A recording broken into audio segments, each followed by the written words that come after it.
지난 금요일 날 찬양 페스티벌이 있었습니다. 우리 온 성도님들이 모여서 아주 찬양으로 하나 되는 복된 시간을 가졌었는데 8팀이 참여했습니다.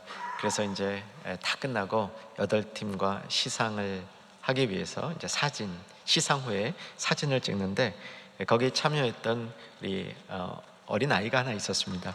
초등학생인지 중학생인지 잘 모르겠어요. 저를 딱 보더니 너무 반가워하는 거예요. 그러면서 저희가 오더니 꼭 악수를 하고 싶대요. 그래서 악수를 했더니 하던 말이, 목사님, 제가 목사님 팬입니다, 그러는 거예요. 제가 좋았겠습니까? 안 좋았겠습니까? 네, 좋았죠. 가끔 우리 젊은 친구들은 저에게 목사님 팬입니다 이런 분들이 있어요. 근데 이제 나이 드신 어르신은 절대 그런 용어를 안 사용하시죠. 근데 젊은 분들에게는 그 팬이라는 말이 다양한 의미의 그 어감이 있는 것 같아요. 좋아하는 사람, 또 따르고 싶은 사람, 관심 있는 사람, 뭐 그런 의미가 있는 것 같습니다. 그래서 누군가 저에게 목사님, 제가 목사님 팬입니다, 그러면 저도 꼭 이렇게 말씀해 드리고 싶어요. 저도 여러분의 팬입니다. 저도 그 학생의 팬이 되고 싶습니다. 팬으로만이 만족 안 되는 관계가 있습니다. 우리가 예수님을 향해서는 내가 예수님의 팬입니다, 이렇게 하면 부족한 것 같습니다. 우리는 예수님을 향해서 뭐라고 정의해야 될까요? 예수님의 제자입니다, 이렇게 정의해야 되죠. 팬과 제자의 차이점을 보면, 팬들은 대체로 막 모여서 열광하다가 끝나면 흩어져요. 그런데 제자들은 모여서 역시 열광하는데 계속 예수님을 따라가죠. 어려운 일이 있어도, 힘든 일이 있어도, 고난 중에도 예수님을 따라가야 됩니다. 그래서 우리는 예수님의 제자가 되어야 되는데, 구약 성경에 예수님은 안 계시니까 여호와 하나님 혹은 그의 말씀에 진정한 제자 되었던 인물들이 등장합니다. 저는 그분들 중에 예레미야를 꼽지 않을 수 없습니다. 이번 주부터 우리는 예레미야서를 읽게 되는데, 예레미야는 진짜 하나님의 말씀에 제자였던 것 같아요. 어떤 어려움이 있어도 그 말씀을 붙들고 나갔지요. 선지자들이 다 그런 요소가 있지만 특별히 예레미야는 더욱 그랬던 것 같습니다. 저는 여러분보다 통독을 적어도 한 주 빨리 합니다. 그러니까 여러분은 이번 주에 읽을 예레미야를 저는 적어도 지난주에까지는 읽습니다. 그런데 이번에 예레미야를 읽으면서 이런 시도를 해봤습니다. 이사야와 예레미야서는 어떻게 다르지?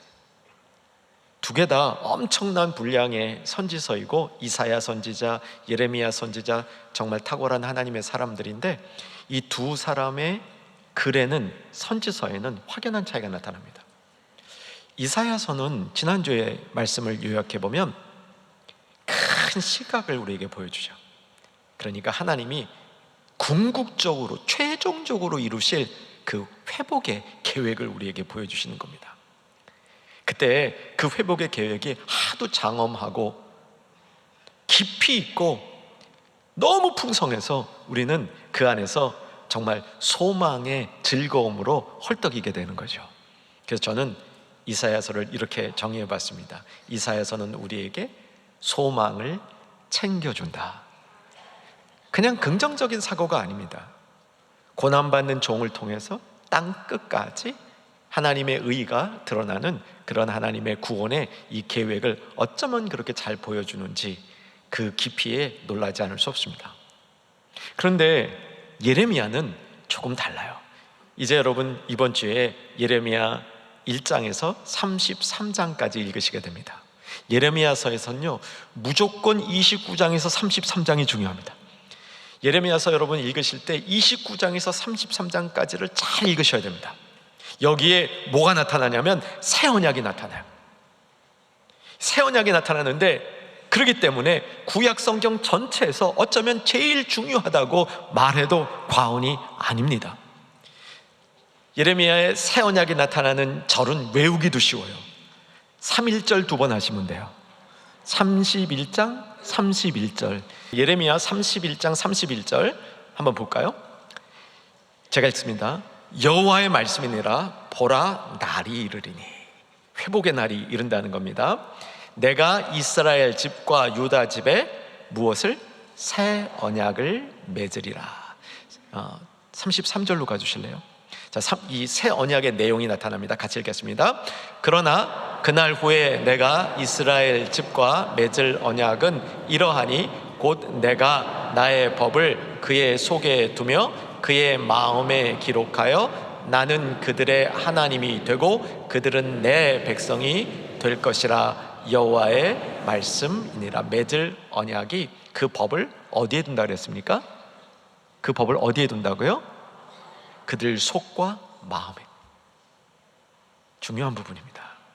그래서 우리의 신앙은 마음, 그 마음이 어떻게 바뀌는가에 달려있죠. 그리고 관계가 맺어지는 겁니다. 나는 그들의 하나님이 되고 그들은 내 백성이 되리라. 나는 그들의 아버지가 되고 그들은 내 자녀가 되리라. 마음의 법을 두어서 자녀 관계, 백성 관계를 끊을 수 없도록 만든다는 것이 새 언약이죠. 근데 이 부분은 이사야서하고 아주 비슷해요. 29장에서 33장은. 근데 그 이외의 다른 부분들은 이사야서하고 아주 많이 다릅니다. 우선 예레미야서에는 많은 고통이 담겨 있습니다. 예레미야 선지자는, 이사야도 사실 많이 고난을 겪었어요. 이사야 선지자가 어떻게 죽었느냐, 전승에 의하면 톱에 이렇게 썰어서 죽었다. 그런데 그의 선지서를 보면 그런 느낌은 많지 않습니다. 근데 정말 예레미야서에는 예레미야 선지자가 많은 고난을 당한 그런 모습이 나타납니다.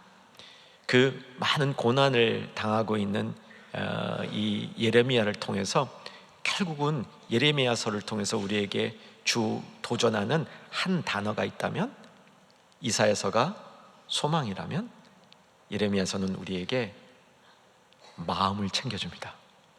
흐트러졌던 마음, 떠나갔던 마음, 세상으로 짝해했던 그 마음이 하나님의 마음으로 바뀔 수 있도록 이 마음을 챙겨주는 책이 저는 예레미야서라고 생각을 합니다. 자, 예레미야서 1장부터 28장까지 간략하게 요약해 드릴게요. 29장에서 33장까지는 중요한 장이고, 사실은 이전에 제가 예레미야를 설교할 때 이 부분을 제일 많이 설교해 왔습니다. 이제 오늘은 1장에서 28장까지의 내용을 종합적으로 간략하게 말씀드릴 텐데, 이런 내용입니다.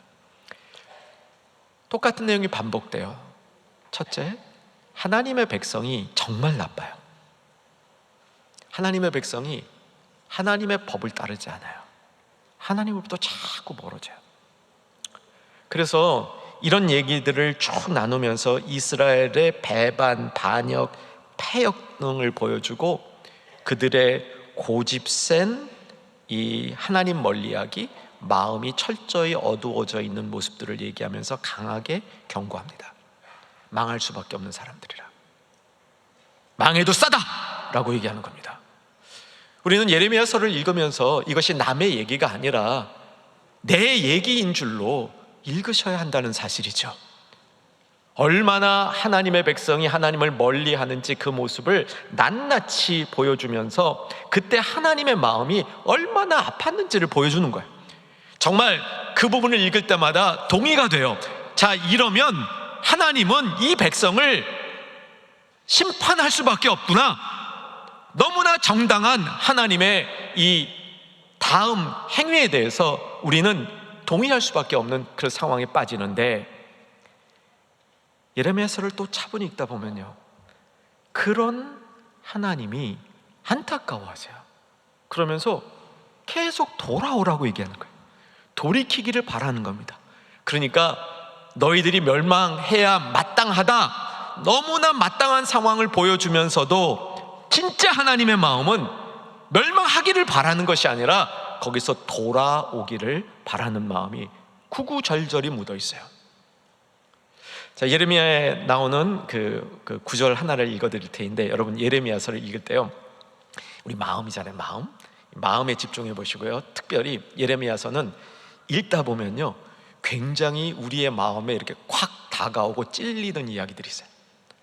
그러니까 이사야서의 그 멋진 하나님의 말씀이 우리의 영혼을 푹 풍부하게 해준다면 예레미야서의 말씀은 우리를 막 찔러요. 여러분, 하나님 말씀이 여러분을 좀 찔러야 됩니다. 좀 찔러야 돼요. 저와 여러분은 가끔씩 찔려야 됩니다. 예수님도 찔림을 당하셨는데 우린 좀 찔려야 됩니다.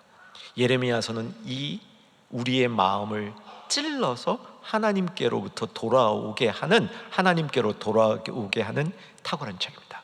한 절 나눴으면 좋겠는데 예레미야서 2장 13절입니다. 같이 한번 읽을까요? 백성이 두 가지 악을 행하였나니 곧 그들이 생수의 근원이 되는 나를 버린 것과 스스로 웅덩이를 판 것인데 그것은 그 물을 가두지 못할 터진 웅덩이니라. 아주 우리를 질책하죠. 토기장의 얘기가 예레미야서에 이제 한 2번 나옵니다. 토기장의 얘기가 나오면서 이렇게 얘기해요. 질그릇, 토기장이가 뭐 쉽게 만든 그릇이 깨지면 그 그릇 깨진 그 조각들을 붙여봐야 쓸모가 있다 없다? 없다는 거예요. 그런데 토기장이신 하나님께서 새로운 그릇을 빚어 만든다고 보여줘요. 깨져 쓸모없이 될 그 영혼들, 버려져야만 할 그 영혼들을 다시 빚어 만드시는 하나님의 그 은혜가 담겨 있습니다. 예레미야서 17장에 보면 마음에 관련된 중요한 도전을 하게 되는데 17장 9절과 10절입니다. 제가 9절 볼게요. 만물보다 거짓되고 심히 부패한 것은 무엇이라? 우리의 마음이 그렇대요. 누가 능히 이를 알리오마는. 하나님의 방법 10절 같이 읽겠습니다. 나 여호와는 심장을 살피며 폐부를 시험하고 각각 그 행위와 그 행실대로 보응하나니. 하나님이 우리의 심장을 살피신다. 그게 자꾸 찔리는 겁니다. 예레미야는 이렇게 주변 사람들에게 잘못된 부분을 하나님의 마음으로 찌르는 그런 예언을 계속했습니다. 그래서 미움도 받았습니다. 저는 예레미야서를 읽으면서 정말 이번에 새롭게 깨달은 건데 예레미야의 마음이 움직이는 이 리듬과 주파수가 하나님의 마음과 매우 일치하다는 사실이에요. 그래서 예레미야도 하나님의 마음처럼 멸망할 이스라엘 백성에게 강하게 질타를 주면서도 사실은 이들이 돌아오기를 바라고 있는 거예요. 이들이 망하는 것이 아니라, 망가지는 것이 아니라 이들이 새로워지기를 바라는 것이 예레미야의 진심이었던 거예요. 그런데 그렇게 진심으로 사역을 하고 시대를 향하여 바른 말을 하다 보니까 예레미야가 핍박을 당하는 거예요. 그리고 오늘 본문은 예레미야가 심하게 그의 영혼이 짓눌려 있는 모습을 보여줍니다. 여러분 어떠세요? 여러분 신앙생활 하시면서 영혼이 참 어두운 밤을, 깊은 밤을 지내는 것 같은 그런 기간을 지내온 적은 없으십니까? 그때 다 포기하고 싶고 다 그만두고 싶은 적은 없으셨습니까?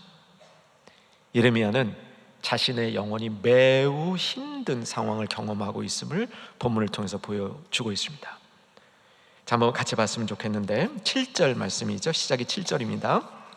자, 시작하기 전에 7절을 봐야 되니까 1, 2절을 참고할 테인데 자막은 없습니다. 여러분 성경 가지신 분들만 찾아보십시오. 본문을 피셨으니까 20장 1절을 보면 인물 하나가 등장합니다. 누구죠? 바스훌이라는 인물이 등장합니다. 여러분 예레미야서를 읽다 보면 예레미야가 하나님의 마음에 그대로 하나님의 마음을 토해놔요.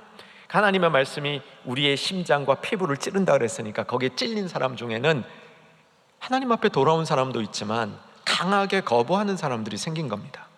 그 강하게 거부하는 사람들이 힘이 축적이 되는 겁니다. 얼마나 강한 힘이 되는지 예레미야가 도리어 그들에게 짓눌리고 있는 겁니다. 아주 그 예레미야서에는요 예레미야를 핍박하고 반대하던 권위자 3종 세트가 나타나요. 제사장 중에도 또 선지자들 중에도 왕 중에도 예레미야를 갖가지 모습으로 비방하고 조롱하고 또 모욕합니다. 이게 바수울이 그런 인물이에요. 1절을 보시면 바수울이 뭐라고 얘기하냐면 제사장이었다고 얘기하고요, 여호와의 성전의 총감독, 그러니까 가장 높은 제사장, 성전 전체를 책임지고 있는 총 책임자였다고 말하는 겁니다. 그러니까 성전 권위의 최고자예요. 당시의 권위는 왕권이 있었고요, 성전을 중심으로 한 권위가 있었습니다. 이게 두 가지 공식적인 권위고요, 영적 권위 중에는 선지자들도 있었습니다. 이 중에 예레미야를 가장 핍박할 수 있는 힘은 성전을 중심으로 한 이 종교 권력이었습니다. 바수올 혼자가 아니라 이 세력이 똘똘 뭉친 것 같아요. 그래서 예레미야를 옥에도 가두고 모욕도 주고, 그런데 이 예레미야가 거기에 짓눌립니다. 어떻게 짓눌렸는지 오늘 본문을 보시기 바랍니다. 7절입니다. 여호와여, 주께서 나를 뭐 하심으로? 권유하심으로 내가 그 권유를 받아싸우며. 뭔가 여호와께서 예레미야에게 하라고 얘기를 한 거예요. 그 하라고 얘기한 것을 예레미야가 받았어요. 근데 어감이 조금 좀 억지로 받은 것 같은 느낌을 줍니다. 실제로 예레미야는 억지로 받았어요. 기쁘게 받은 게 아닙니다. 주께서 나보다 뭐 하사? 강하사.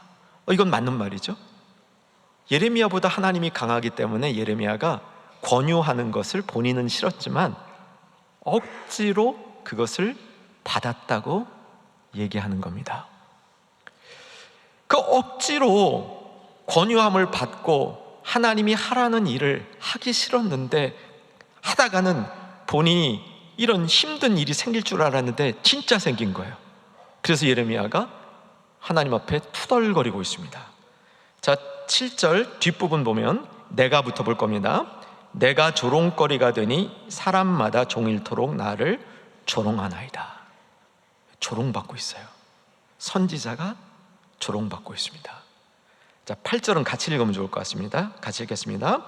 내가 말할 때마다 외치며 파멸과 멸망을 선포함으로 여호와의 말씀으로 말미암아 내가 종일토록 치욕과 모욕거리가 되미니이다. 10절로 가보시면요, 10절 뒷부분에 그들이 이르기를 고소하라, 우리도 고소하라 하며 예레미야를 고소하겠다는 거예요. 이제는 법적인 조치까지 가는 거예요. 너를 고소하겠다고 얘기하면서 그 다음 내 친한 벗도 내가 실족하기를 기다리고 그가 혹시 유혹을 받게 되면 우리가 그를 이겨. 여기는 그는 예레미야예요. 예레미야가 유혹을 받게 되면 우리가 예레미야를 이겨서 예레미야를 아주 납작하게 만들어버리겠다. 주변 모두가 일어나서 조롱과 모욕과 핍박과 고소와 악담을 하고 있는 겁니다.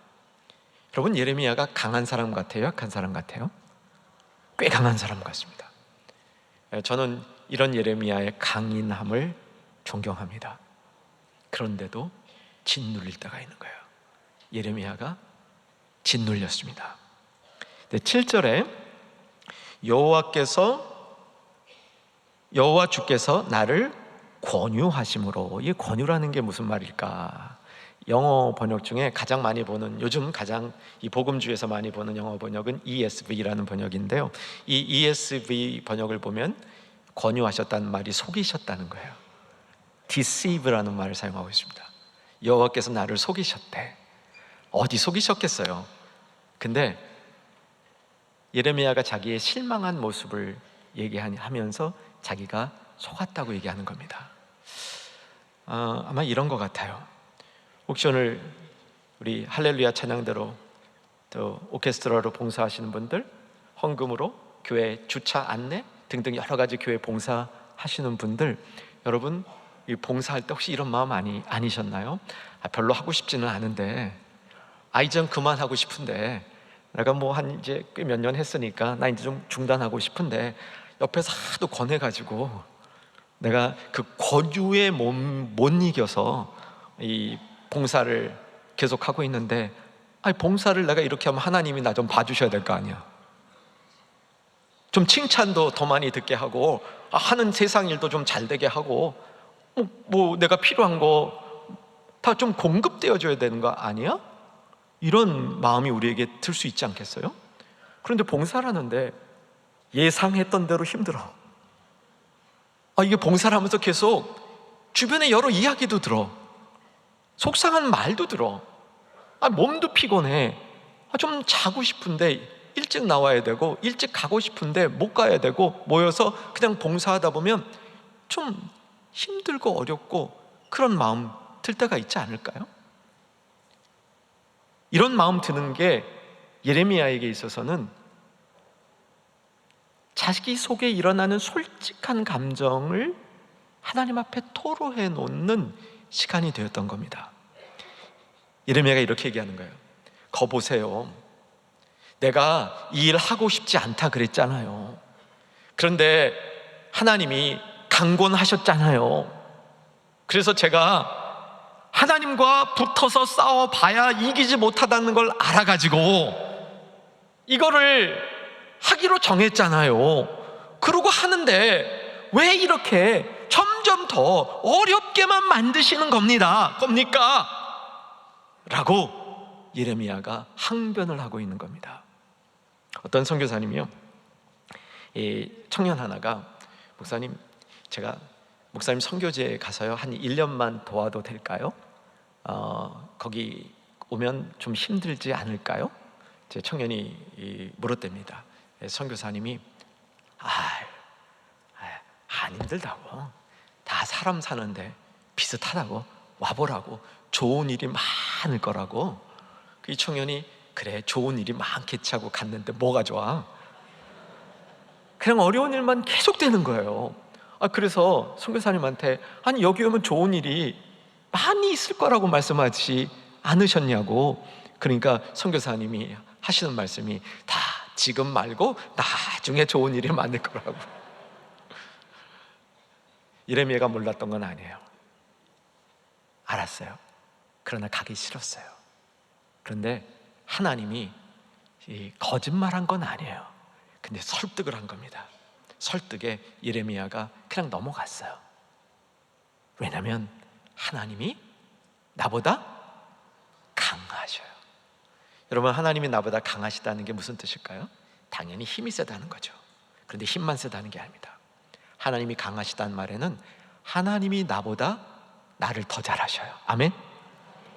그래서 하나님이 나에게 하라는 일은 궁극적으로 필요하고 좋은 일입니다. 아멘?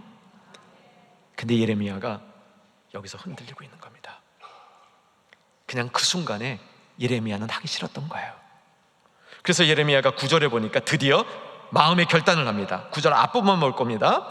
내가 다시는 여호와를 선포하지 아니하며 그의 이름으로 말하지 아니하리라 라고 얘기하는 겁니다. 내가 이렇게 해봐야 나 힘들기만 하니까 나 더 이상 하나님의 말씀, 하나님의 일 안 하겠습니다 라고 항변한 겁니다. 그런데 그 순간에 그의 마음속에 진짜 있는 감정이 나타나기 시작합니다.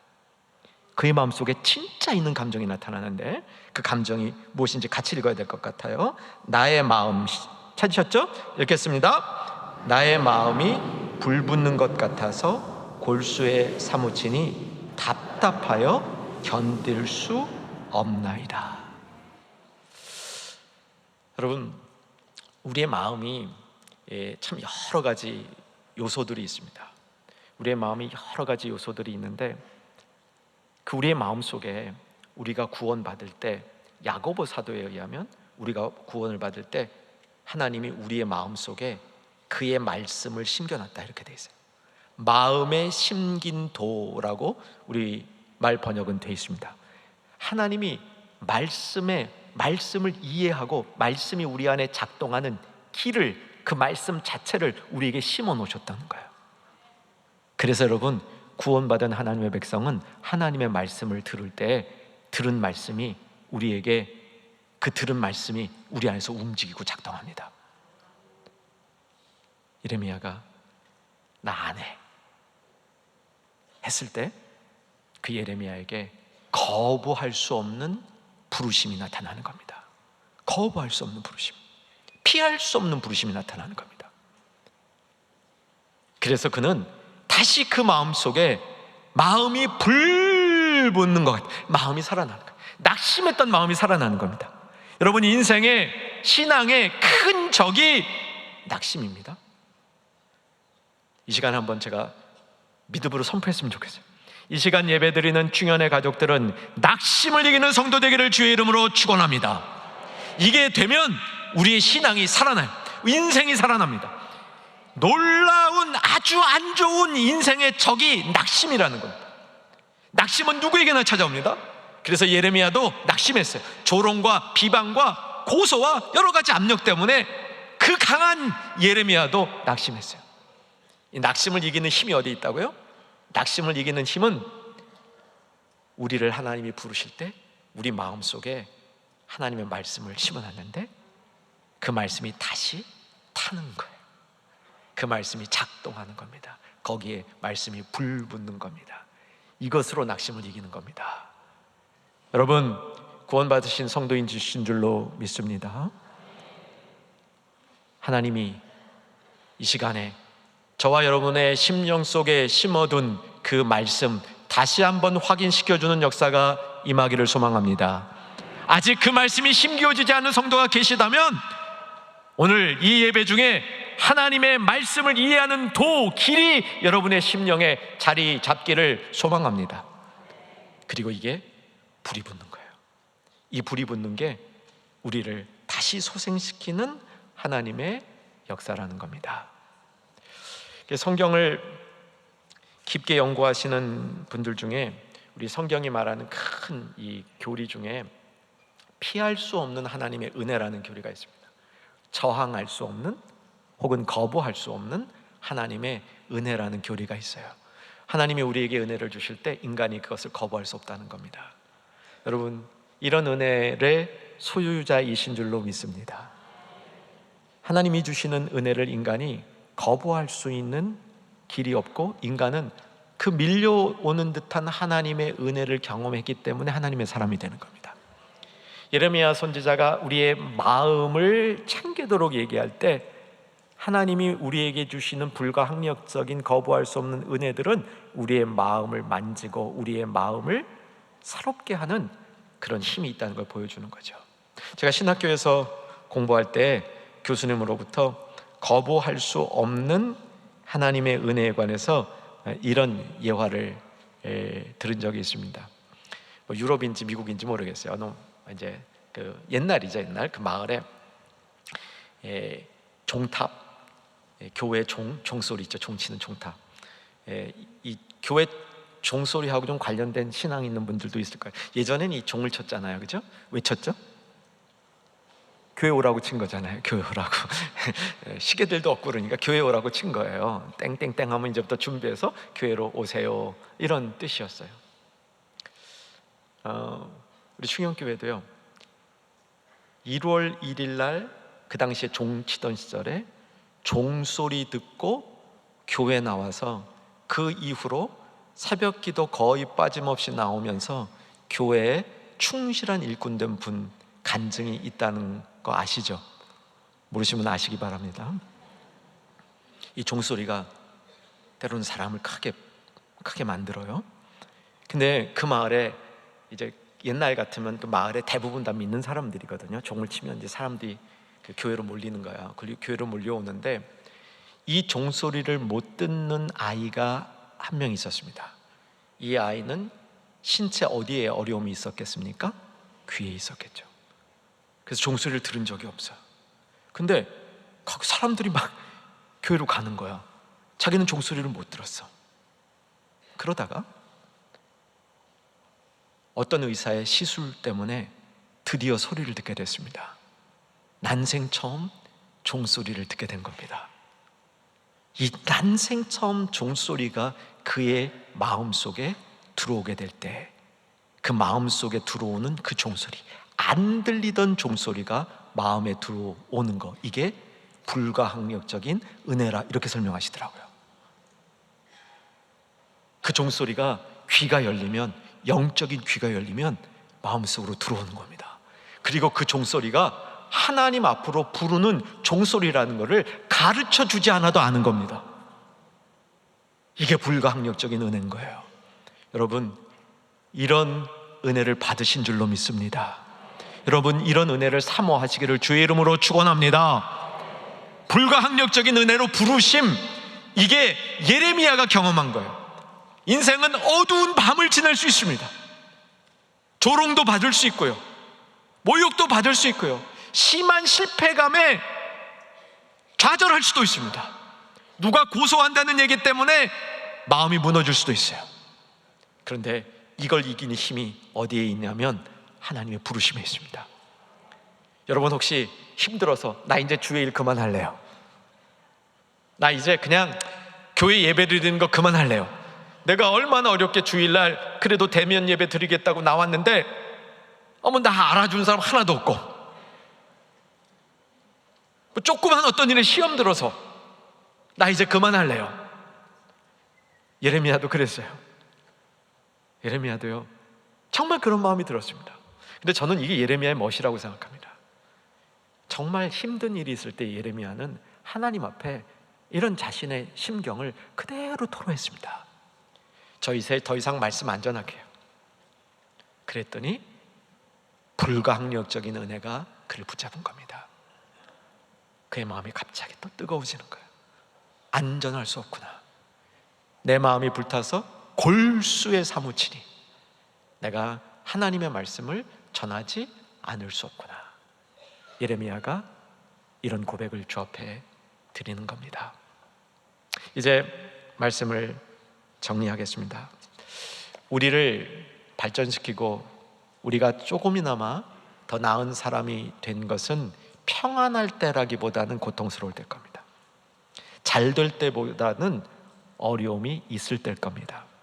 말콤 머거리즈라는 분이 있어요. 영국의 언론 하면서 여러 가지 그 정보 일에도 많이 관여했던 그 좀 글 많이 잘 쓰시는 분인데, 이분이 쓴 말에 저는 철저히 동의가 됩니다. 만약에 우리의 인간의 고통이 약이나 시술을 통해서 없어질 수 있다면, 여러분, 내가 고통스러워요. 근데 약 하나를 먹어. 그럼 갑자기 기분이 좋아져. 내가 막 짓눌리는데 주사 한 대 맞으면 막 살아나. 여러분, 이런 약이 있겠어요, 없겠어요? 그런 약 없어요. 만약 있다면 인생이 좋아지는 게 아니라 더 나빠질 거라는 거예요. 이게 말콤 머그리지의 그 제안이에요. 맞아요. 근데 시련과 고통과 어려움 중에 어둠을 헤맬 때 우리에게 뭐가 나타나요? 진짜 피할 수 없는 하나님의 부르심이 나타나는 겁니다. 우리가 편안할 때는 피할 수 없는 부르심이 아니에요. 좋으니까 하는 거지. 그런데 어려울 때는 피할 수 없는 부르심이 우리에게 나타납니다. 이 피할 수 없는 부르심은 뭐하고 뗄 수 없는 짝이냐면 불가항력으로 주시는 은혜하고 뗄 수 없는 관계에 있습니다. 여러분, 불가항력적인 은혜를 경험하시고 사모하셔야 됩니다. 그래서 우리는 피할 수 없는 하나님의 부르심, 특별히 말씀이 우리 안에서 불 붙듯 타오르게 해서 가만히 있을 수 없게 만드는 이 따끈따끈한 은혜 가운데 늘 가까이 있는 성도가 되어야 될 줄로 믿으시기 바랍니다.